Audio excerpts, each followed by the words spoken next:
Anyway, Vijay and I are here and looking forward to taking you through this webinar on how to build a transformative culture. So just to share a few things to start off, Vijay and I are going to be presenting for about 20 to 30 minutes. There'll be plenty of time at the end of that for questions and answers. And this is being recorded because we've had a number of people that said, really sorry, stacked out. Could we please have a recording? So we will be recording this session. And what we're going to be covering for the 4 key steps to build a transformative culture, starting with how to quickly establish your current status, tone at the top and why it matters, resources and change makers. So how are you going to get your culture to be implemented and activated throughout the whole of your business, and then ongoing accountability and feedback. So you are very welcome to sit back and relax, and up to you whether you'd like to have the screen on or off. We do encourage you to make plenty of notes, and we encourage you to interact and ask us questions and put responses in the chat box to various questions that we are going to be asking as we go through this. Just a couple of things, Rebecca, if I may. This presentation is going to be about 30 minutes, approximately about 30 minutes.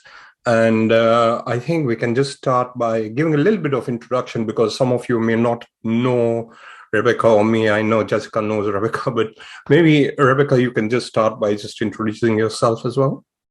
Thank you, Vijay. Do you know what, all of you, this is something that I miss off every time I do a presentation. I forget to do the introductions, even though I have a big orange stick-it note on my laptop. So thank you, Vijay. Well, if you don't know me, and I think most of you on the call probably do see me on LinkedIn, but my name's Rebecca Jenkins, and my experience comes from growing a logistics business, having over 1,000 employees, and thinking one day we really need to be working on our culture. Why don't we have our first sort of communications and culture meeting?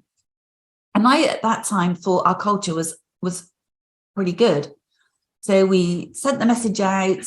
We started off in one of the depots where we had probably about 100 drivers and said, come along, we've got this first meeting. We're going to lay on some food. Come and have a conversation with us. We'd really like to know what we need to improve in the business. And out of 100 drivers, I'd like you to put in chat how many you think actually turned up. Let's see what you think. Just put in a number out of 100 drivers. How many do you think turned up to this first kind of culture session? I can't see the chat actually. Vijay, can you see it? Oh, yes, hold on. Jessica says 5. 5. Well, Jessica, you are about spot on, because I think there was only about 5 joined on the day, and I thought, wow, we've got a problem here. We've got to do a lot to improve culture. So we invested a lot of time in working on our culture. And I'd say at the end of that, I mean, it took a good 12 months before we began to see some really tangible results. Our staff turnover plummeted. We had one of the best staff turnover numbers out of the whole industry. And we had so much engagement and feedback from the business. So it was a phenomenal success, but it was something that we had to do ongoing, which we'll be talking about later on. So now I work with businesses, small companies and large organizations, primarily helping them to grow their business through increasing sales, winning big sales opportunities, but also the culture element of that is crucial to enabling teams to be highly successful and perform at their very, very best. Vijay, over to you. Oh, thanks, Rebecca. Okay, so my background, I've got over 2 decades of experience, and I've been a former group finance and commercial director for a media research and training company. And over the last 2 decades, just like Rebecca, I've been helping businesses. I've got some award-winning training programs, which include Business Excellence Blueprint, the 5 building blocks of business growth. But I'm also a policy governance consultant, and we'll be talking more about what really matters and what the root cause is in this particular webinar, where you'll see what has come from the experience itself. But post-pandemic, I must have coached and consulted with over 100 CEOs and executives from different parts of the world. And the one common pattern and one of the key points which keep on emerging is culture. And this is why Rebecca and I, we've got together to see how we can really help you to move forward and course correct as we move into 2023. Rebecca mentioned she's got the vital system, the sales, as far as the sales is concerned. And what we have done is we have combined forces, and we are looking into how we can really help businesses really scale up exponentially. So that's just a little bit of my background and a little bit of an insight. I've got a YouTube channel with over 250 videos as well. You can just type in Rent Director, or you can type in my name, and you can see you'll see what sort of work has been done, what sort of videos are out there, and maybe that might give you a little bit of more insight and depth into some of the things that I've been doing. So over to you, back to you, Rebecca. Yeah, thanks, Vijay. And we are offering at the end of this webinar the opportunity for you to come and have a conversation with us. It's without any obligation. We are both fully committed to helping businesses to grow. So we'll be sharing the details on that a little bit later on. But first of all, we called this webinar How to Build a Transformative Culture. And we thought we ought to really explain what we mean by that. And we used the words, it's the highest level of synchronized energy that is connected to the purpose of the business. So every business needs to have this kind of vision of where they are going. And then we need to bring together the collective energy in the business, synchronize that, and make sure it's propelling the business forward. So let's get into why culture is the heartbeat of the business and why it's so important. Vijay.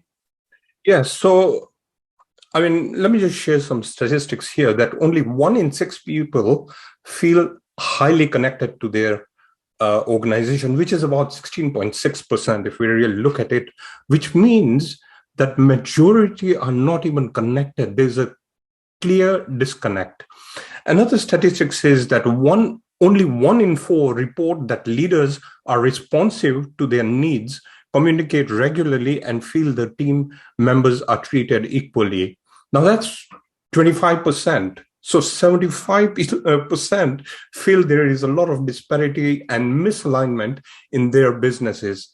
Another section of this particular survey says that only 1 in 5 people feel comfortable sharing problems or raising conflicts with colleagues, which means that authenticity piece is missing. And finally, when people feel highly connected to each other, their leaders and their work, their companies tend to gain a 7.4% revenue growth boost per year. Now, Rebecca and I, we've had a dialogue on this, and we can say with a high level of confidence and certainty that if you get all the pieces right in this particular puzzle, we would expect, and this is the debate Rebecca and I were having, we would aim to have that increase by 20% in 1 year. By the way, I've been instrumental in the growth of businesses 20-fold, and my firm grew almost 40-fold in 18 months. So we know exactly why culture matters, because your people are your highest leverage. That is where you're going to get that resourcefulness coming through. And we will share certain ideas and insights which can help you to make a better impact as far as your culture is concerned. Rebecca? Yeah, that 7.4% is the absolute bare minimum that we believe can be achieved. So, nice to see the statistics there from Accenture, but we think we can go way beyond that. And what we're talking about in having a transformative culture will take you way beyond that 7.4%. So we're now going to take you through each of the 4 steps to build a transformative culture. And what we love about this is they're very straightforward and they are relatively easy to do. We know that it takes time to get results coming through. So I'm going to kick off with step 1, and that is to quickly establish where your culture is today. Now, many MDs and business owners that Vijay and I speak to, they have a view on their culture, but they don't have the evidence, they don't have the statistics, they don't have the qualified feedback to actually be sure where their culture is. So we recommend that you you understand where your culture is now by either running a survey, getting some external support, asking questions of your team to understand where they are. Now, we often get asked, should that be anonymous? And we say, yes. When you're starting this journey, you've not done this before, make it anonymous to begin with, because we need to create this environment where the team feel really safe to be able to say quite categorically and without any concern about how they feel about the business and their role and the future. But often there's a step beforehand, and that step beforehand is to see, have you got your values established in the business? Be interesting to get some feedback in the chat box. If this is resonating with you, give us a 1. This is making sense. And, think about the values. The values have to be in alignment with where you and the senior executives of the business, how you feel about your company, about the values that you want to have in your business. They've got to resonate with you. And that's important. I'm going to come on to why that's important shortly. So get your values absolutely clear. They cannot just be a statement on the wall saying this is about integrity or trust. Those are important words, but you've got to go beyond having that. We've got to link them to behaviors, and that's coming up shortly. So have the values established is step 1, and then move into a survey with your team to ask them how they feel about the culture of the business today in alignment with the values that you've established in the company. Otherwise, there isn't really, it's going to be difficult for them to give their feedback. Against what are they giving their feedback unless you've got those values clear, established, and aligned to the mission that you have in the business? So we recommend that you have a number of questions around how the business is performing against the culture and values that you've got in the business, and how the team feel about their role now and how they feel about their role in the future. Do they see themselves with the business for the long term? So if you'd like to have some ideas around the questions that we highly recommend you ask, when we come up with the book a call with us later on, book the call and we can take you through some of those questions that we've used in other businesses and have been very successful in getting the feedback. So that's step 1. Just to recap, set your values, align them to your mission, where you're taking the business, and then do this cultural assessment to get very clear about the reality of your culture today. So Vijay, let's move into step 2. Thank you, Rebecca. And by the way, step 2 is deeply linked to step 1 as well. So I'll just extend it further, that it all starts with the tone at the top. Now, let me just give you an live practical experience here. So there was this one particular company where I came in as a corporate coach and a non-executive director for this particular company. They had about 250 employees. And the task that I told them to do, the executives, there were about 5 or 6 of them at the top. And what I told them is, and by the way, it was a family business. So what I told them is, can you write your values down, write your vision down, and write the specific point of destination? We normally have that outcome, and Rebecca and I, we've done other events on that. But here's the thing, completely different answers. And this is the biggest problem. This is why it is very important to have the tone at the top right. What is the root cause why, we find that CEOs keep on saying that our expectations are not met, or they're frustrated or stressed? It's the root cause itself is because the tone has not been set at the top. And you'll realize that because this is the main key core point. Brothers, sisters, siblings, family members, or it could be some friends getting together, forming a group to create a company, or solopreneurs for that particular matter as well. Here's a very tough question to ask. Are you the right fit? And this is very important because there are very many out there with a lot of ego and they feel they know everything. And that is the biggest problem and the biggest roadblock when it comes to cultural transformation. So it is very important to have that right fit. And sometimes, Rebecca and I, we are very blunt and we confront reality. So we are open about it and we have that dialogue with the owners or the CEOs, directors, executives, whoever they are. The point here that we are trying to raise and press upon is that you need to make those changes. It's no longer about core competencies. We need to widen the lens as well. So everything is changing. The global, the whole global phenomena of the money-making recipe and, the business front itself has completely shifted. The axes have completely shifted as well. And we need to evolve and we need to move with the times. That means the top level, the directors, the board itself, they need to change that tone. They need to have diversity. Sadly, this is the biggest missing link as well. We don't see that diversity there.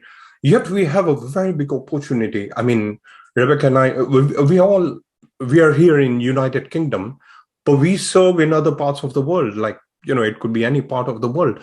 And why is that possible? With the advantage of Zoom and other sort of conduits, we can communicate wherever we want in the world. So that diversity factor is key, which is going to make an impact in having that, in setting that tone right when it comes to cultural transformation as well. So, Rebecca, over to you if you want to add any points to that. Yeah, thanks, Vijay. I'd like to just share a very sort of personal story actually around the behaviors at the top of the business. And if they are not aligned to the values, then you are sending out a massive message that it's okay for the directors to act in a very different way than you are expecting the rest of the team in the business to act. And there's nothing more discouraging and demotivating than a team to see directors acting against the values. And my personal story is that as I was growing my logistics business, you can imagine that because we had a fleet of trucks, the message was it's absolutely not acceptable to have alcohol in your bloodstream or to take an alcoholic drink before you get in a truck, the night before or anything like that. And if you are caught with alcohol in your system, then you will be immediately removed from the business. You can understand why that's important because a very big truck and alcohol, obviously, the two are not compatible. But I had a director in the business who drove a company car, and he would go to the pub at lunchtime and think it was perfectly okay to have a glass of wine. That was complete contradiction to the values and behaviors in the business. Now, I had to deal with that, and I did deal with that, but it just really just demonstrates the story here. The directors have to behave in accordance with the values, and if there's any discrepancy in that, you may as well not have your values and your culture it's not worth doing the work on it because it's just completely rubbish everything that you do. If anybody else has experienced that, working in a business where they've seen the directors behave in a different way and how you might have felt about that, please just put up a 1 in the chat, because we'd like to know that this resonates with you and you've perhaps experienced what that feels like. So we've covered point 1, we've covered step 2, we're going to move into step 3. And step 3 is all around having the right resources and the change makers. So if you think about this, who do you think are going to be the most influential group in a business that are going to help you, just let Dennis in, that are going to help you bring the culture and the values alive in your organization? Who do you think are the most influential group in that? If you've got some ideas around who you think that might be, please put it into chat. But we see that the most influential group are your second tier managers and leaders in the business. They are the ones that are going to lead their teams and chat with their teams and talk to their teams about the culture and the values in the organization. So many times, Vijay and I have seen, for some ridiculous reason, that this second tier of management don't get involved in setting the culture of the organization. Their thoughts, their ideas are not encouraged. And we've got to encourage that second tier leadership management team to be involved in setting the right culture for the organization. And that means encouraging them and giving them the space and the time to come up with new ideas. So that could be brainstorming sessions, that could be golden hour sessions. We can chat about those a bit later on. In my experience, it might take a bit of time for managers to feel that they can voice their views on how the culture should be and to kind of get their creativity flowing. So it may need more than one brainstorming session to do that. So don't be discouraged if you're implementing this in a business and you don't get those ideas coming through quickly. Keep having the sessions, show that this is important, show that you really want to make change to the culture in your business and you want to hear from your second tier managers. You want their voice, you want to hear it, and give them the time to be able to do that. And the other aspect of this is that you can do this with the resources you've got in your business. Yes, okay, you might need to bring in some external resource to help facilitate these kinds of discussions. And that's always helpful because it enables the team to kind of just feel a little bit more comfortable about airing their views. But you can do this with the resources that you have. You can set up these meetings, you can set up these brainstorming sessions, and you can really encourage your second tier of leaders to step up and share their views. Now, I'm sorry we're sharing quite a few stories here, but this one I just want to quickly share with you. One of my clients has been Asda, and they shared a story with me around this whole culture thing. And their head office, on a Tuesday morning, they put a lot of litter actually in the reception area. And then they filmed everybody coming in to the building to see who would pick the litter up, because one of the policies within and one of the culture and values in Asda was to have a clean working environment. So I'd just like to ask the question, how many people do you think actually picked up that litter? What's your view?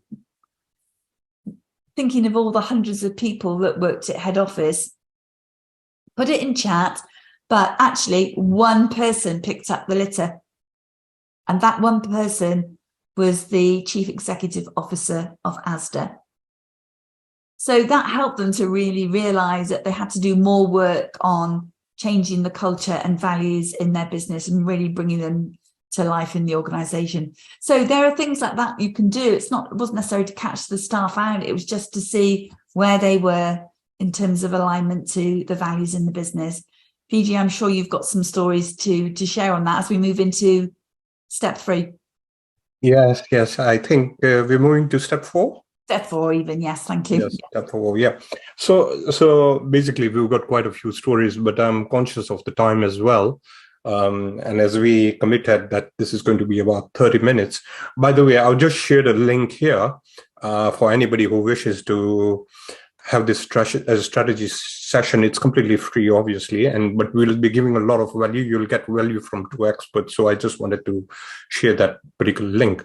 But anyway, moving to step 4, when we're looking into culture transformation, it's not going to be an easy journey. Now, when Rebecca and I, we work together, we give it 3 months. So it's about 3 months that we normally would say that we want the accountability piece in place to begin with, because it starts from the tone at the top, 50,000 feet down to 50 feet. So there's a lot of work to be done, and we need to make sure that we get it right starting at the top. So we normally give it a time span of 3 months to get that accountability piece right. And then we move into the feedback mechanism. Of course, it starts from day 1, but we have this feedback mechanism. Now, feedback sounds cliche. I mean, everybody's heard about it and, everybody talks about it. Sadly, common sense is not common practice. And here's what I really mean is that when you really look at the feedback itself, it has to be meaningful feedback. You need to make sure there is a lot of meaning. And I'll give you an example here. A practical experience here is that in this particular firm, which I was instrumental in the growth of this firm by 20-fold, the CEO, who was the owner of this company, again, they had about 200, 250 employees, but the CEO, he used to immerse himself. He used to ask questions as well. He used to unlock a different level of intelligence and insight and perspective altogether. That makes all the difference. Yes, we know regulations change. We know compliance changes. We know we need to change the policies as well. We need to tweak our approaches as well, which is very important. But with all these others, we start unlocking different level of insights and ideas. And this is where the difference is. And this is why we challenge that 7.4% survey report. And we are quite confident. This is why Rebecca and I, we are quite passionate to see that 20% growth being resourceful within ourselves as well. So this is why we say that the first 3 months are critical to get that accountability piece right and getting that feedback mechanism in place, the right feedback mechanism, the right feedback protocols in place to make sure that these meaningful changes and expectations evolve as we move forward. This is why, there's another discussion. We are super excited to say that it's no longer just about strategy. You could have a vision or an ideal scenario of having 20%, 30%, 50% growth. But we start looking at it from a disruptive standpoint with a disruptive mindset, urgency mindset, as well as a growth mindset altogether. And that these pieces come in play when we're looking at feedback. And again, the ethics are there, the values are there, the professional behavior is there. And 2 things matter. 2 things very important matter. One is the disciplines, having those right disciplines in place, just like what Rebecca was mentioning in her particular experience. The disciplines really matter, but more important, we know about the approach, we know about the attitude, the behavior, changes in behaviors and habits. That is key. This is why we say the first 3 months is getting it right. Wow. But the next one, the next 9 months, we normally give it a time span of about 12 months. And the next 9 months is where you need to really get those behaviors and habits right as well. So that is where the impact is. This is where you will see a key component of change when it comes to cultural transformation. Rebecca, you want to add anything to this? Yeah, I think it's a good time to just kind of do the recap of where we are. And we said we would finish promptly and leave plenty of time for questions and answers. So let me just do a recap. And then if you have questions, please, we're ready to take them after I've done this kind of recap. So first of all, we talked about the values and taking an assessment of where your culture is today. So make sure your values are established and then do a survey, confidential, anonymous, with your team and get the feedback to understand where your culture is right now. Don't work on the basis of you think the culture is like this, because I thought the culture in my business was probably brilliant, but actually until I started to get the feedback, I wasn't quite where I thought I was. The second one, which Vijay touched on, is the tone at the top, remembering that the directors' behaviours are actually being scrutinised. Your team are looking at the behaviours of the directors, and if they are not in alignment with the values and the intended culture of the business, then that is sending a very poor message out to everybody else in the organisation. Then thirdly, we talked about the resources and the change makers. So investing time with the second tier management team, because they are going to be hugely influential in this process, and make sure they're engaged and on board, and encourage them to participate and give their feedback and ideas. And then fourthly, and importantly, and Vijay, you didn't mention your getting fit, because this is such a good analogy. Gosh. In terms of accountability. Yes. So, I mean, I think about 5 weeks ago, I had a blood test, just usual. We just have our health checks done. And, I had a blood test and my cholesterol level was high. In fact, it was 6.6, if anybody knows the measure. And the doctor immediately said that, no, we need to put you on these cholesterol tablets. And I'm very much against taking any tablets. And she told me that you could be at a high risk of getting an attack or something on those lines. And I said, no, I'm not going to take it. I don't take those. I filter myself off those sort of discussions. And I said, just give me some time and let me see if I can course correct and let me see what I can do. So I changed my diet, went into an exercise regime, two exercise regime. One was the usual, the high intense interval training, but at the same time, I was also doing about 10,000 steps every single day. And 5 weeks later, just got my blood result, and the level has gone down by 0.7, which is obviously a good sign. I'm pretty happy with that. But if I did not have that measure, I wouldn't be inspired to move forward.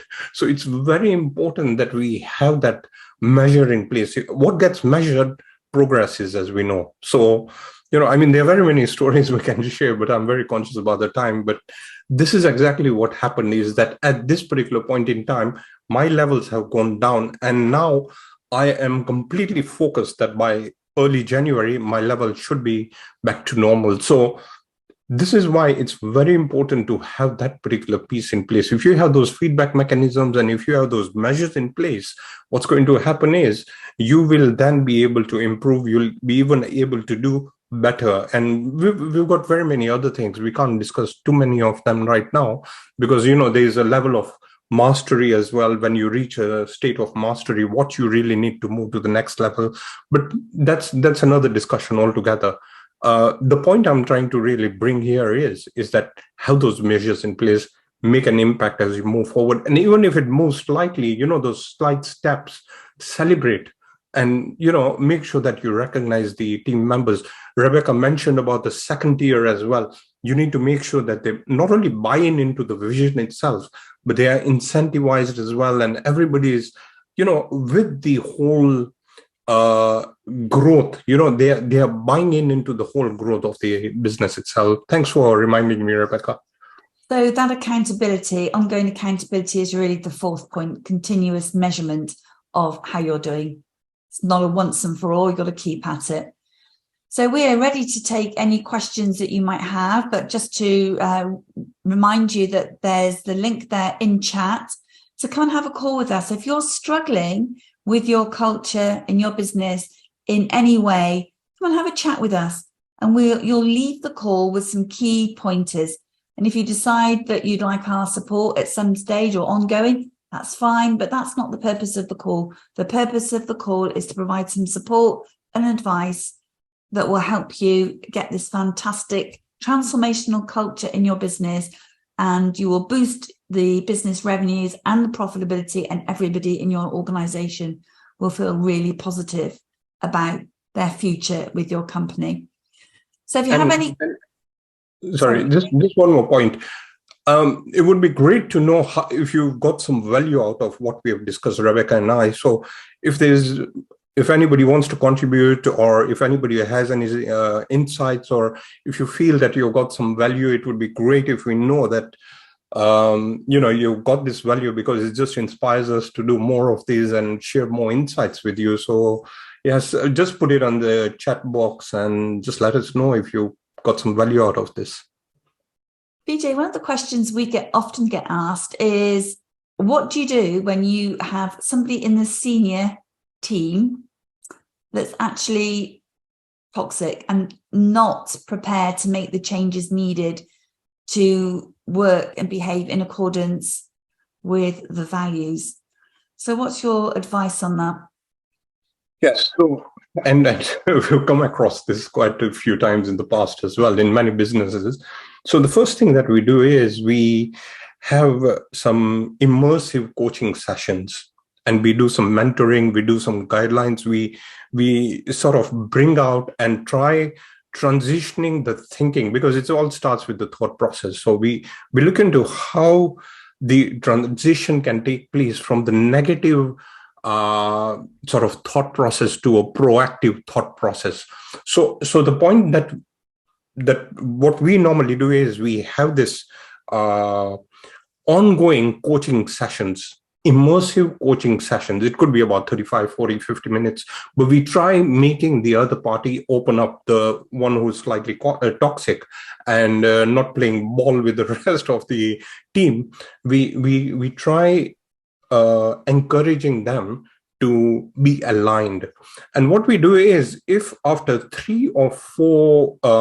after about 3 months or so, if we see that the change has not really taken place, because the accountability is very important, but at the same time, behavior really matters, and that should be aligned to the values, just like what Rebecca is mentioning. If we see that doesn't take place, then we have to make those bold decisions and those tough decisions to let them go, because culture plays an important role. We try helping them, we'll do whatever it takes, we give them the training and development, we find out exactly, explore what is it that their intentions are, and we try seeing whether it is in correlation with the business goals and what we have within the policies and procedures of the business itself. But at some point, if we see that it is a complete misfit, then we let them go. And we have done that. By the way, we have really done that to somebody whom we thought was indispensable in one particular business. And what happened is we let him go, and there was a complete different level of energy level, which we had seamless operations and really fantastic communication. Maybe Rebecca, you might be having some thoughts on that as well. I've had the same experience, Vijay. And do you know what my team said to me? Why didn't you make that change earlier? And do you know what? On our podcast, Lead to Succeed, when we ask managers, leaders on the podcast this question, they almost always say the same: we left it too long to make those changes. So, you know the phrase, hire slowly, fire fast. I think that's very valid. But as you say, Vijay, you've got to give everybody the opportunity to change and understand that there's a better way to behave and work. But ultimately, if they don't, then you've got to move them out, because it has such a big impact on the rest of the business. Rebecca, I think Jessica has brought out the point. I think there is a lot of eye-rolling attitudes with values and culture, which is difficult, often tricky to get the buy-in.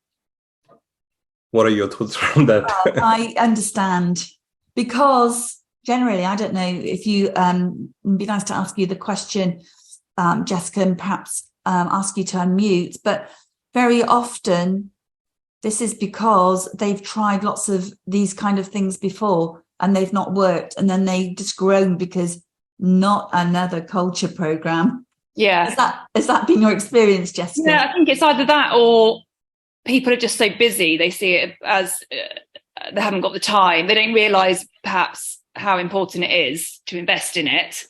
And they just see it as an annoying 2-hour session that goes in their diary, and they just haven't got the time to do it. And it's trying to get them to have an understanding, because it's ignorance really of how important it is to actually make the time for it. But yeah, lots of people, you can just sense that, oh God, here we go again. Yeah, we have witnessed that and understand that, and that's why I think it's crucial to get the evidence coming through, so you can actually say to the team, look, 20% of our team don't see a future in this business. That means we've got to address this. Yeah, and coming from top down, I agree. Unless the top are buying in, no one's going to buy in. They are not. You are spot on there. So I know you're working on a project on this, so I wish you every success with it. But it can be challenging. But it's just that, the team at the top have to just really reinforce how important this is to the business, and they will not left any stone unturned to implement it, because we all know that businesses that really embrace this and do it well outperform companies that don't do it. And I think, we're moving into this kind of area of retaining our talent is so crucial, and they'll easily move on somewhere else if they think that they're going to be treated with more respect, or be more involved in the business, or have more flexibility. So it's pretty crucial. But thank you for sharing that. I just add a point, because I've had this experience, and I had a couple of yawns as well in particular session when it came to this value and culture. And Jessica, one thing that happened is in this particular organization, and we all know leadership is influence. It's all about influence, but influence, the ignition comes when the top team are completely connected and deeply passionate about the mission and the vision of that particular business. So it all starts at the top. If there is if there is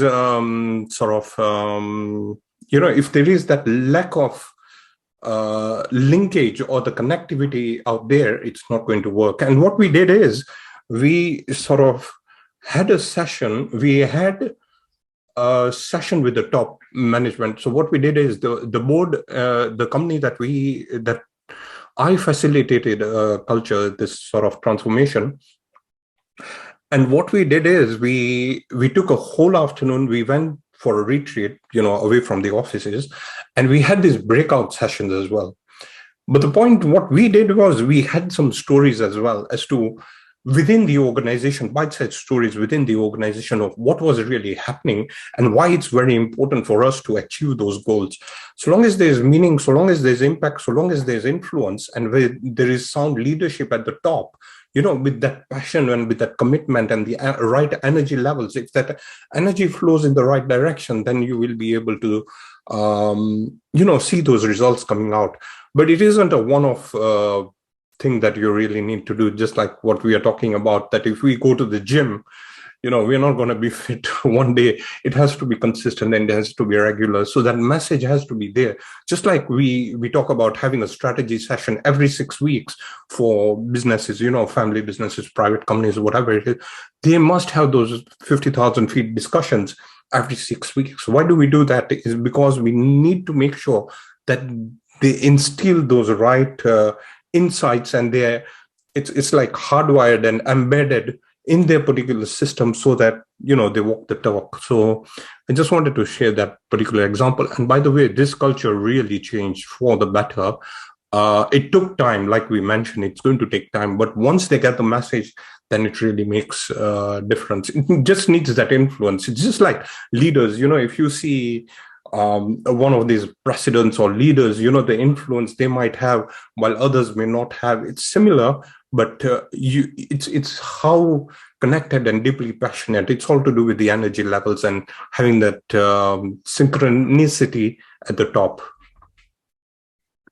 Do we have any further questions at all? Because if we don't, we shall wrap up and wish you a very, very enjoyable festive break, wherever you may be. And we look forward to engaging with you on LinkedIn or having that call with you if you'd like to find out more. Oh, There is a question. What is the difference between culture and values versus mission and vision of the company? Vijay, would you like to take that one? Wow. I've got a module in one of my programs where this is the progression to excellence model where I sort of discuss, but I don't know how to really condense it as fast as I can. Culture itself is basically, the work environment itself, and obviously making sure that you got the I wouldn't say maximizing resource utilization, but optimizing. So we are near their capability. That is what culture is. That is what we are trying to really get as far as culture is concerned. When we are talking about values, values can be obviously integrity, ethics, professionalism, execution, urgency, whatever it is, innovative mindset. It depends on what you want your values to be. And those set of values are core to the growth of your business. That is going to drive the pipeline and the leverage to grow your particular business. So that is very important. When we are looking at the mission itself, personally, I'm not a very big fan of mission itself because I look at it from a purpose standpoint. Mission or purpose is like beginning with the end in mind. And when we are talking about end in mind, we are looking at we're looking at a different thing altogether. For example, I'll tell you, my purpose is to see directors, executives, leaders achieve standards of excellence in what they do. That is what I want.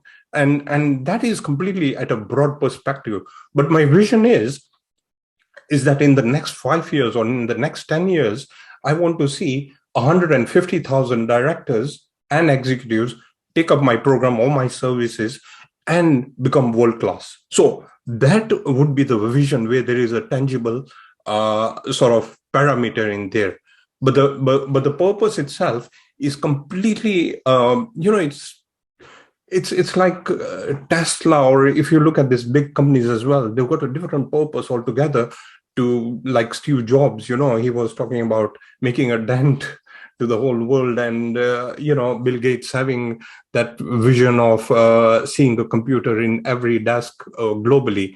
So that is what it is. But this is all chunked out. We've got a program, by the way, HP. If you are interested, just reach out, and we can obviously have a discussion. I'm sure you can just reach out to Rebecca or me, and we can talk about it. But I've got a whole program where the whole different chunks are sort of broken down, and you get more deeper insights on this.